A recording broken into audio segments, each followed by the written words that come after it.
Isang hinihinalang gun runner ang tuluyang nahuli ng mga operatiba ng Orion PNP sa ikinasang bypass operation sa Orion, Bataan. Narito ang report mula kay Patrolwoman Janice Bulahaw.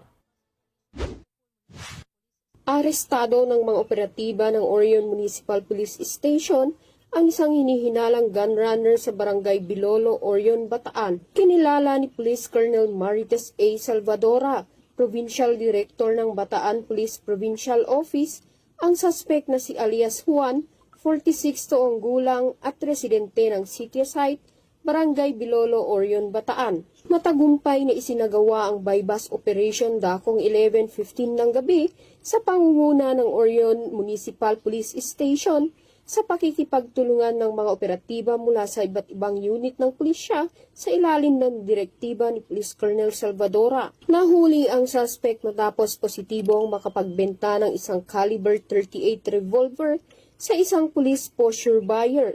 Sa isinagawang protective search, na-recover din mula sa kanya ang marked at budol money, gayon din ang 4 na bala ng baril. Inaresto ang suspect sa bisa ng aktwal na pagkakasangkot sa ilegal na pagbebenta ng baril at sasampahan ng kasong paglabag sa Republic Act 10591 o ang Comprehensive Firearms and Ammunition Regulation Act. Ayon kay Police Colonel Salvadora, ang operasyong ito ay bahagi ng piniigting na kampanya ng ating kapulisan laban sa ilegal na armas.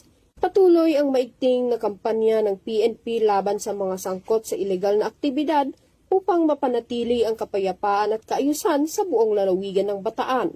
Mula dito sa gitnang Luzon, ako ang inyong PNN correspondent, Patrolwoman Janice Bulahaw, alagad ng batas, tagataguyod ng balitang pulis.